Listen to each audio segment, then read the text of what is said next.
This series, Mercy for None, starts in 2010 in the busy streets of Seoul. Jun brings his younger brother Suk to Chairman Lu's company, hoping Suk will be hired and that Jun's presence might impress the powerful chairman. But before they even reach the building, Jun stumbles into a violent clash between two rival gangs. One fighter, huge, brutal, and undefeated that night, steps forward. Yet Jun dismantles him with ease, displaying a terrifying level of strength and skill that shocks everyone watching. Years later, in the present day, the criminal world begins shaking again. A Bangon group manager is kidnapped, interrogated, and killed by two foreign assassins. That evening, Chairman Bangon and Chairman Jan sit together at a private dinner, discussing the murder in cold, measured tones. Bangon eventually reveals the truth. His own son, Jun Mo, hired the assassins after catching the manager stealing company money. Not wanting to be directly involved in his son's crime, Bangon calls upon Jun, the one man who has cleaned up impossible problems before. Jun agrees to handle the situation in exchange for help with a real estate matter, then assigns the job to Suk, who has grown into a respected but reluctant executive. Suk, with his loyal assistant Habam, confronts the foreign assassins and warns them to flee Korea within 3 days. But Junimo mocks him, dredging up the past, reminding him that Jun was once punished by having his Achilles tendons cut after causing a catastrophic incident for the two chairmen. Suk refuses to be intimidated. With only a few swift punches, he floors Junimo and walks away. Days later, Suk visits Jun at his quiet campsite deep within the forest. It's their first reunion in 6 long years. Suk admits that Chairman Jan wants him to take over the group someday, but he isn't sure this life suits him. Jun senses an uneasiness in Suk's voice, as if something heavier is weighing on him. Later that night, Suk returns home and feels something off. Footsteps, shadows, a quiet disturbance. Down in the parking garage, he pauses to feed a stray cat, unaware that masked men are closing in. They strike all at once. Suk defeats them in a flurry of blows, but the last attacker, spared out of mercy, stabs him from behind. Suk collapses. Jun receives the devastating call moments later. The story jumps to Suk's funeral. Jun arrives, silent and composed, while employees bow deeply as he passes. Outside, Jun's manager Kyle whispers to Kim Chunik that the police report is clearly wrong. Suk was not killed by teenagers. Prosecutor Ji-won arrives to pay respects, but Kyle forces him away. Inside, Jun approaches Suk's body and quietly asks if the killers were really delinquent kids. No one answers. The two chairmen later meet to decide who will replace Suk. Jun walks in and reminds them of their pact from 11 years ago. He agreed to disappear forever, and in exchange, they would protect Suk. They failed their promise. When they refuse to reveal the truth, Jun walks out.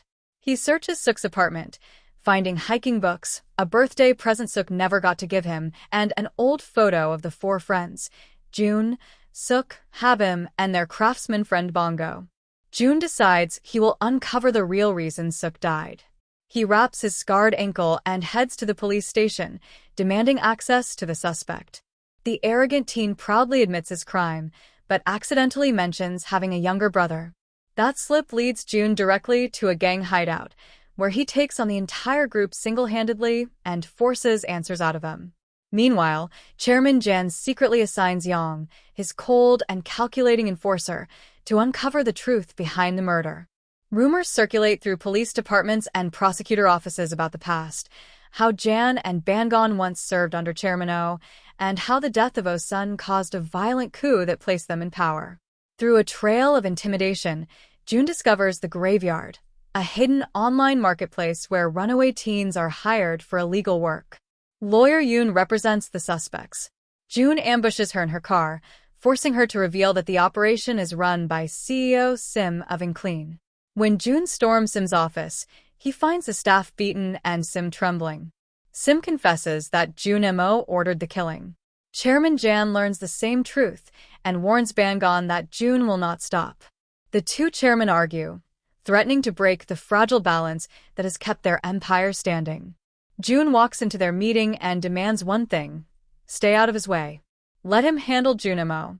Bangon, terrified, offers Jam the DRO hotel to keep their alliance alive. Later, he beats his own son in a brutal fit of rage. Junimo insists he only acted out of revenge because Suk humiliated him. Jun reunites with Bongo, who forges him a new iron-reinforced cane and a metal brace for his damaged ankle. Habim joins Jun, hungry for justice. Using lawyer Yoon, they locate Junimo's hideout. Meanwhile, Yang calls Jun, hinting that he could take over the entire Bangon group if he chooses.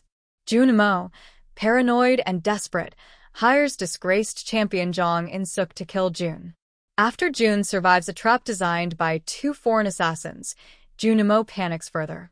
He murders Bongo and Chinek with a bat, pushing Jun past the point of forgiveness. Jun storms the safe house. Dozens of men surround him, including Jong In-suk. Jun tears through them like a hurricane. After a painful and exhausting battle, he stabs In-suk with a glass shard and kills him. Junmo tries to shoot him, fails, and falls to his knees sobbing. Jun ends his life with one clean swing.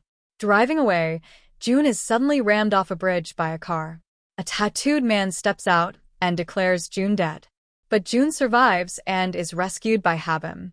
As the 2 chairmen learn the truth, Bangon reveals evidence showing Detective Han staged Suk's murder scene on orders from inside Jan's own company. This fractures the alliance completely. Prosecutor Ji-won GM reveals he has been secretly working with Yang, plotting to merge the 2 crime families and seize power. Jun tracks down Yang's hidden recordings and discovers the horrifying truth. The real killer of Suk was Kanyama, a Japanese assassin hired through shadow channels. Fueled by rage, Jun fights and kills Kanyama. Jun then storms Yang's hideout. Even after being shot twice, he refuses to fall. In a final violent struggle, Jun kills Yang. The new empire collapses almost instantly. At a celebration for the merged group, Habim leaks Yang's recordings to the media. Guests flee the hall. GM panics and murders his superior. Jun arrives and defeats Kyle, heartbroken at killing an old friend. Finally, Jun confronts GM at home. GM admits the truth. Power made him feel alive, and he wanted more, no matter the cost. He tries to kill himself, but Jun ends his life slowly and painfully. Bleeding from gunshots and stab wounds, Jun returns to the campsite he once shared with Suk. He sits in the old chair, remembering Suk's words about spending more time together. As morning arrives, Jun remains in that same chair, silent and unmoving. Jun has finally joined his brother. And series concludes.